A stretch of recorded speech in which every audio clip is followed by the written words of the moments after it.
പ്രിയമുള്ളവരെ, തമിഴ്നാട്ടിൽ മയോണൈസ് നിരോധിച്ചു. തെലുങ്കാനയിലും മയോണൈസ് നിരോധിച്ചു. എന്താ കേരളത്തിൽ മയോണൈസ് നിരോധിക്കുന്നില്ലേ എന്ന് പല ആളുകളും ചോദിക്കുന്നതായി കേട്ടു. എന്നാൽ അറിഞ്ഞോളൂ, കേരളത്തിലും മയോണൈസ് നിരോധിച്ചു. 2025 ജനുവരി മുതൽ പുതുക്കിയ ഓർഡർ പ്രകാരം കേരളത്തിൽ വീണ്ടും മയോണൈസിന് നിരോധനം ഏർപ്പെടുത്തിയിട്ടുണ്ട്.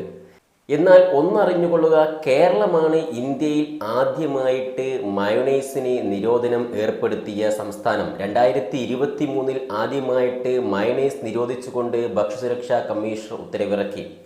അതിനുശേഷം 2024 ഇപ്പോൾ വീണ്ടും 2025 മയോണൈസ് നിരോധിച്ചുകൊണ്ടുള്ള ഉത്തരവുകൾ ഇറങ്ങിയിട്ടുണ്ട്.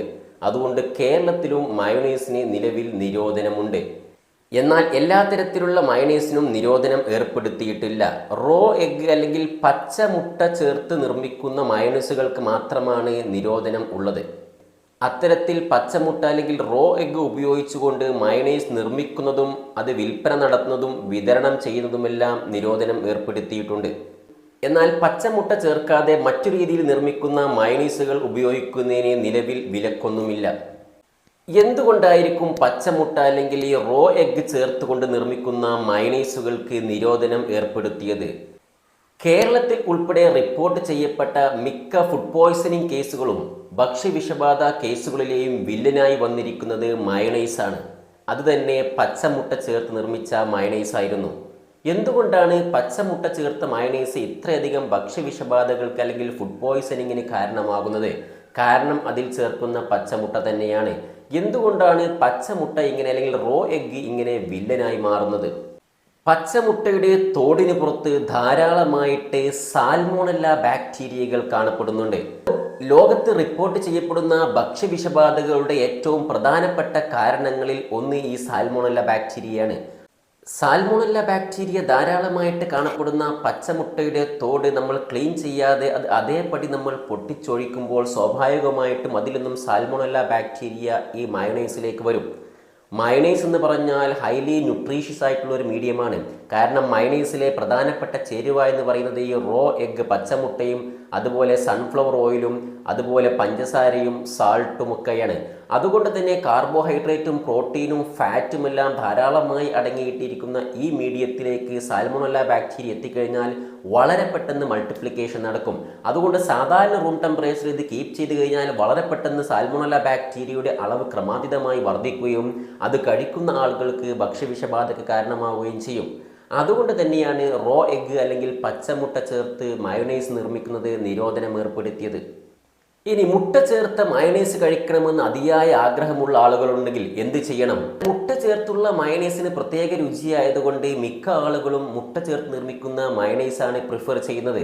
അങ്ങനെയാണെങ്കിൽ എന്ത് ചെയ്യും? അതുകൊണ്ട് പച്ചമുട്ട ചേർക്കാൻ നിലവിൽ നിർവാഹമില്ലെങ്കിൽ പിന്നെ എന്താണ് ചെയ്യാൻ കഴിയുക? പാസ്ചറൈസ്ഡ് എഗ് ഉപയോഗിച്ചുകൊണ്ട് മയോണൈസ് നിർമ്മിക്കാം. അല്ലെങ്കിൽ ബോയിൽഡ് എഗ് ഉപയോഗിച്ചും പല ആളുകളും മയോണൈസ് നിർമ്മിക്കുന്നുണ്ട്. പച്ചമുട്ട തിളക്കുന്ന വെള്ളത്തിലേക്ക് അല്പസമയം ഇറക്കി വെച്ച് എടുത്തു കഴിഞ്ഞാൽ അത് പാസ്ചറൈസേഷന് വിധേയമാകും. പാസ്ചറൈസേഷന് വേണ്ട ടെമ്പറേച്ചറും ടൈമും നമുക്ക് മറ്റൊരു വീഡിയോയിൽ കൃത്യമായിട്ട് പറയാം. സാധാരണഗതിയിൽ 60 ഡിഗ്രിയുള്ള ഒരു വെള്ളത്തിലേക്കാണെങ്കിൽ 3-4 മിനിറ്റ് ഇറക്കി വെക്കണമെങ്കിൽ അതിനേക്കാൾ കൂടുതൽ ടെമ്പറേച്ചർ ആണെങ്കിൽ വളരെ കുറഞ്ഞ സമയം വെച്ചാൽ മതിയാകും. ഈ രീതിയിൽ തിളക്കുന്ന വെള്ളത്തിലേക്ക് പച്ചമുട്ട ഇറക്കി വെച്ച് അതിൻ്റെ പുറത്തുള്ള സാൽമോണല്ല ബാക്ടീരിയ നശിപ്പിക്കുന്ന രീതിയാണ് പാസ്ചറൈസേഷൻ. പാസ്ചറൈസേഷൻ വഴി മുട്ട കുക്കാകുന്നില്ലെങ്കിൽ കൂടി അതിൻ്റെ തോടിന് പുറത്തുള്ള സാൽമോണല്ല ബാക്ടീരിയ നശിപ്പിക്കാൻ കഴിയും. ഈ രീതിയിൽ പാസ്ചറൈസേഷന് വിധേയമാക്കിയ എഗ് ഉപയോഗിച്ചുകൊണ്ട് മയോണൈസ് നിർമ്മിക്കുകയാണെങ്കിൽ ഈ സാൽമോണല്ല ബാക്ടീരിയ മയോണൈസിലേക്ക് എത്തുന്നതും അതുവഴി ഫുഡ് പോയ്സണിങ്ങിന് കാരണമാകുന്നതും തടയാൻ കഴിയും. അതുകൊണ്ട് ഒന്നെങ്കിൽ പാസ്ചറൈസ്ഡ് എഗ് ഉപയോഗിച്ചുകൊണ്ട് മയോണൈസ് നിർമ്മിക്കുക, അതല്ലെങ്കിൽ വെജിറ്റബിൾ മയോണൈസ് പ്രിഫർ ചെയ്യുക. ഉരുളക്കിഴങ്ങ് ഉപയോഗിച്ചുകൊണ്ടും വെളുത്തുള്ളി ഉപയോഗിച്ചുകൊണ്ടും ഒക്കെ വെജിറ്റബിൾ മയോണൈസ് ധാരാളമായിട്ട് മാർക്കറ്റുകളിൽ ലഭ്യമാണ്. അത്തരത്തിൽ ഒന്നെങ്കിൽ വെജിറ്റബിൾ മയോണൈസ് ഉപയോഗിക്കുക. ഇനി മുട്ട ചേർത്തുള്ള മയോണൈസ് വേണമെന്ന് നിർബന്ധമുണ്ടെങ്കിൽ നിങ്ങൾ പാസ്ചറൈസ്ഡ് മുട്ട ഉപയോഗിച്ചുകൊണ്ട് മയോണൈസ് നിർമ്മിക്കുക. അതല്ലാത്ത രീതിയിൽ പച്ചമുട്ട ചേർത്തുകൊണ്ട് നിങ്ങൾ മയോണൈസ് നിർമ്മിച്ചു കഴിഞ്ഞാൽ അത് ഭക്ഷ്യവിഷബാധയ്ക്ക് കാരണമാകുമെന്ന് മനസ്സിലാക്കുക. അപ്പം അത്തരത്തിൽ ഭക്ഷ്യവിഷബാധയ്ക്ക് കാരണമാകുന്ന രീതിയിൽ പച്ചമുട്ട ചേർത്തുകൊണ്ട് ആരെങ്കിലും മയോണൈസ് നിർമ്മിക്കുന്നത് ശ്രദ്ധയിൽപ്പെട്ട് കഴിഞ്ഞാൽ ഭക്ഷ്യസുരക്ഷാ വകുപ്പിനെ വിവരം അറിയിക്കാവുന്നതാണ്. ഇത്തരത്തിൽ നിരോധനം ഏർപ്പെടുത്തിയിരിക്കുന്ന ഒരു ഫുഡ് ഐറ്റം നിർമ്മിക്കുന്നതും വിൽപ്പന നടത്തുന്നതും വിതരണം ചെയ്യുന്നതും ഭക്ഷ്യസുരക്ഷാ ഗുണനിലവാര നിയമപ്രകാരം കുറ്റകരമാണ്. അതുകൊണ്ട് പച്ചമുട്ട അല്ലെങ്കിൽ റോ എഗ് ചേർത്തുള്ള മയോണൈസിന് നിലവിൽ കേരളത്തിൽ നിരോധനമുണ്ട് എന്നുള്ള കാര്യം പ്രത്യേകം മനസ്സിലാക്കുക. ഭക്ഷ്യസുരക്ഷയുമായി ബന്ധപ്പെട്ട് കൂടുതൽ നല്ല വീഡിയോകൾ നമുക്ക് വീണ്ടും കാണാം. താങ്ക്